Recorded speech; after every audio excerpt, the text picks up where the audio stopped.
photograph. Bonjour à tous, je reviens aujourd'hui avec une nouvelle vidéo pour vous parler des blessures et de quelle manière est-ce qu'on peut déjà commencer un travail sur soi.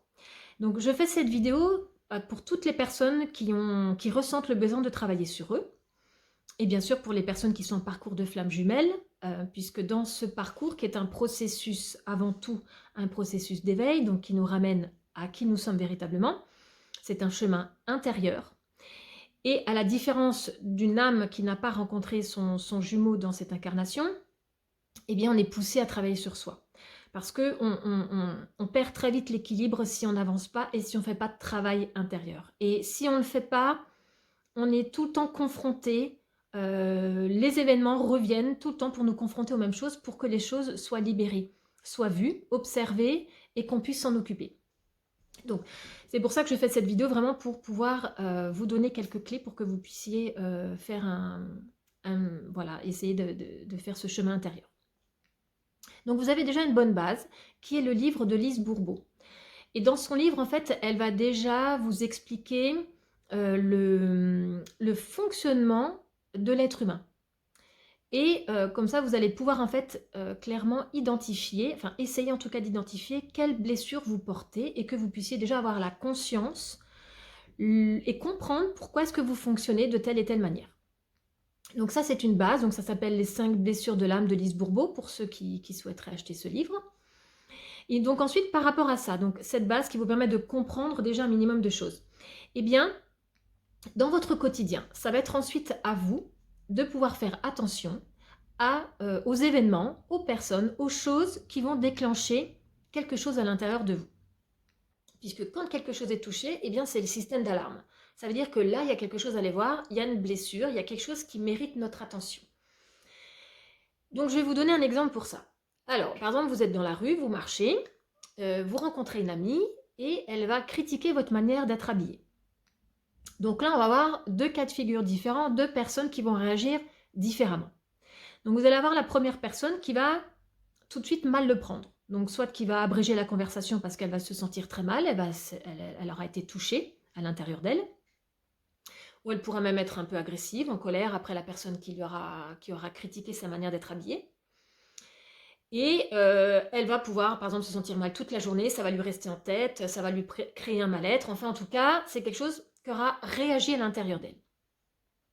Et vous avez l'autre personne qui ne va pas forcément réagir de la même manière, qui va se dire bon bah voilà, elle me fait cette remarque, bah moi ça me plaît, c'est pas grave, c'est pas pour ça qu'elle va aller se changer par exemple. Ou bien si elle pourra peut-être aller se changer en se disant bah ouais, elle a peut-être raison, effectivement, cette tenue en fait elle m'allait pas du tout. Mais en tout cas, il n'y aura pas quelque chose qui l'aura touché à l'intérieur d'elle. Donc la première personne qui aura été touchée, qui l'aura mal pris, il y aura forcément un manque de confiance en elle.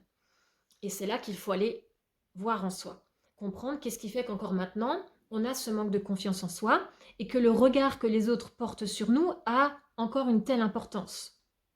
Parce que si on a vraiment confiance en soi et qu'on est bien à l'intérieur de soi, ce que les autres peuvent dire ou penser n'ont pas d'importance.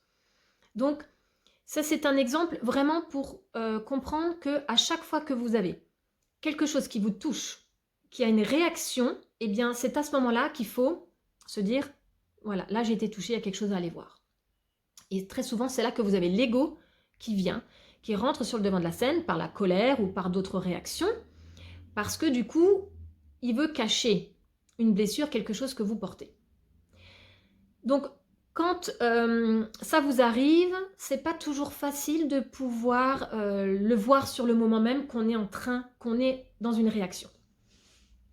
Mais ce que vous pouvez faire, c'est que déjà, par exemple, le soir, quand vous avez terminé votre journée, que vous êtes posé tranquillement, eh bien, vous pouvez faire le petit film de votre journée. Et ça vous permet, en fait, de pouvoir comprendre, ben voilà, là, effectivement, j'ai réagi à ce moment-là avec cette personne, ou là, j'ai réagi avec mon fils de cette manière-là. Et au lieu de vous critiquer, parce que ça, c'est ce qu'il y a de pire dans un travail sur soi, c'est l'autocritique, au lieu de vous critiquer en vous disant bah, j'aurais pas dû lui parler comme ça, mais ensuite de s'en vouloir, non. Au lieu de ça, se dire voilà, alors là, il y a eu quelque chose en moi. J'ai été touchée, pourquoi? Qu'est-ce qui s'est passé? Est-ce que j'ai déjà vécu quelque chose de similaire qui m'a fait la même chose? Ça viendrait à quoi? Et essayez d'écouter, de revenir à l'intérieur de vous connecter à vous et de comprendre qu'est-ce qui s'est passé. Donc tout le chemin est systématiquement de revenir à l'intérieur de soi et d'écouter ce qui se passe et de le comprendre. Et en faisant ça, ça vous permet déjà de porter un autre regard sur les choses. Et au fur et à mesure, vous vous habituerez. Quand il se passera un événement avec une personne, par exemple, eh bien, vous ne serez plus forcément à chaque fois dans la réaction, mais vous serez plus à l'écoute à l'intérieur de vous de ce qui se passe. Et vous arriverez à voir quand est-ce que c'est l'ego qui arrive, qui est blessé, ou pas, ou quand vous pouvez être vous, bien dans l'instant présent, vous êtes en vous et que tout se passe bien. Donc ça, c'est ce que je vous conseille de faire tous les soirs. Ça permet vraiment d'avancer, de poser donc un autre regard sur soi. Et donc là, on est dans ce qu'on appelle la physique quantique, quand on dit que quand on regarde les choses d'une certaine manière, eh bien, les événements se produisent en fonction de la manière dont on voit les choses. Si vous changez votre regard sur les choses, eh bien les choses se produiront ensuite d'une autre manière.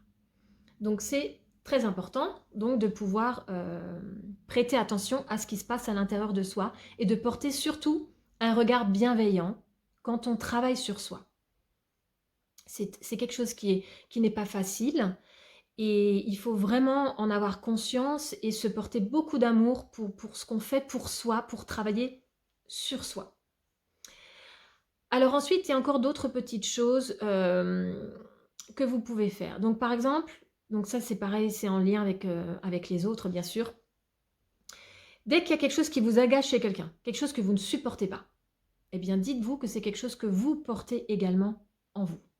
Et essayez de comprendre qu'est-ce qui fait que vous ne supportez pas ça chez la personne, qu'est-ce qu'il y a à l'intérieur de vous également, puisque c'est quand on... Alors, pour trouver les mots justes, en fait, ce que l'on porte à l'intérieur de soi, c'est ce qui permet de le reconnaître chez quelqu'un. On ne peut pas reconnaître quelque chose chez une personne si on ne le porte pas également à l'intérieur de soi. Donc c'est important de se dire, bon voilà, quelque chose qui m'agace chez elle, ben pourquoi ça m'agace? Et vous verrez que systématiquement, eh bien, on retrouve ça chez nous dans notre propre comportement. Pas forcément dans la même situation, mais dans d'autres situations, on peut avoir le même comportement. Voilà, donc tout ça, ça reste donc des petites choses qui permettent de revenir et de se recentrer à l'intérieur de soi. Et bien sûr, dans le travail sur soi, l'important, c'est l'amour de soi, puisque toutes les blessures que nous portons, ce sont des peurs qu'il y a derrière. Ce sont donc des choses qui nous ont blessés et derrière, il y a des peurs. Et donc, il est important de s'apporter beaucoup, beaucoup, beaucoup d'amour. C'est ce qui permet de nous aider dans la guérison de nos blessures.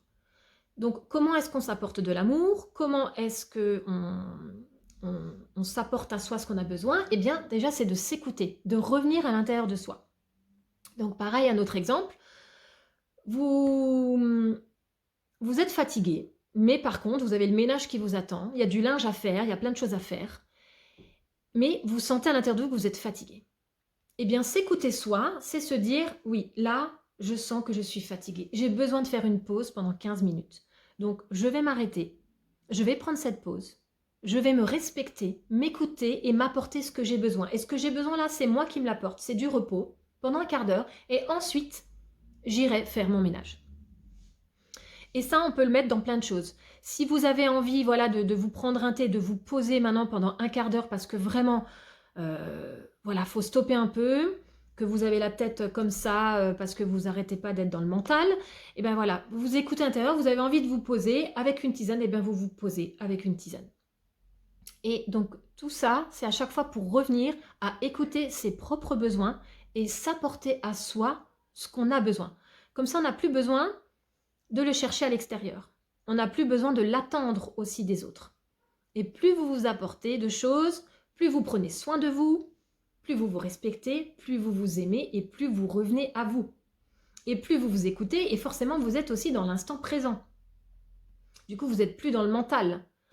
Donc, c'est important de se recentrer. Quand on dit se recentrer, c'est pour moi, c'est revenir dans l'instant présent, écouter nos propres besoins et se les apporter. Voilà, donc ça pour moi, c'est les bases qui permettent quand même déjà de pouvoir avancer sur soi. Après, bien entendu, nous portons des choses dans des couches un peu plus profondes, dans l'inconscient, et que très souvent l'ego ne nous permet pas d'avoir accès. Pourquoi? Parce que lui, il est là pour nous protéger, parce qu'il y a des choses qui nous ont blessés, et il ne va pas nous permettre d'aller voir plus profondément. Et c'est là que très souvent on a besoin d'un thérapeute qui travaille dans la guérison des blessures pour justement atteindre certaines couches. Donc moi je le vois à chaque fois en consultation. Quand j'accompagne quelqu'un dans une blessure, on va se reconnecter à un événement, à quelque chose qui s'est passé un moment. Et c'est ce qui nous permet de comprendre ensuite les schémas de fonctionnement de la personne. Donc après, on fait des liens. Et quand on arrive à un certain point, quand je dis à la personne, mais est-ce que vous aviez conscience que vous portiez ça? Mais à chaque fois, on me dit non, je ne savais pas. Au fond, elle savait qu'il y avait cet événement, mais elle ne pensait pas à quel point c'est quelque chose qui l'avait blessée. Et donc, c'est des choses ensuite qui ont besoin d'être libérées, qui ont besoin d'être écoutées, qui ont besoin d'être mis en lumière. Mais surtout, voilà, c'est beaucoup des choses qui ont besoin d'être libérées. Voilà, donc c'est le travail qui se fait donc en thérapie, dans le travail des guérisons des blessures. Et ensuite, bien sûr, le soin énergétique permet ensuite de nettoyer également certaines mémoires, des formes pensées qui sont en lien donc avec les blessures. Voilà, donc tout ça, ça nous mène en fait à avancer sur soi. Et c'est quand on avance à l'intérieur de soi que les choses ensuite peuvent se transformer à l'extérieur. Et ça, c'est vraiment quelque chose de réel, puisque moi, je peux le voir quotidiennement par rapport aux personnes que je suis en consultation. Je vois l'évolution. Ça me permet, avec le recul, de voir que le travail qui a été fait intérieur permet que la personne ensuite, elle a des changements extérieurs dans sa vie. Que ce soit des déménagements qui s'enclenchent, des rencontres qui arrivent, des choses professionnelles qui changent. En tout cas, il y a du changement. Pourquoi? Parce que quand plus on libère et plus on est en mesure ensuite d'accueillir les choses. Plus on retourne à l'intérieur de soi et dans cet instant présent, et plus on peut être en état d'accueil. Et on peut laisser donc l'univers agir.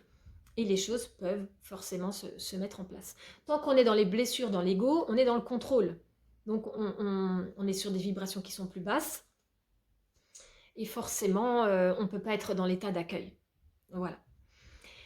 Donc j'espère que cette petite vidéo permettra quand même de vous apporter quelques clés qui vous permettra également voilà, d'avancer dans ce beau chemin vers soi. Donc je vous embrasse très fort, prenez bien soin de vous et voilà, j'essaie de revenir rapidement pour de nouvelles vidéos. À très bientôt!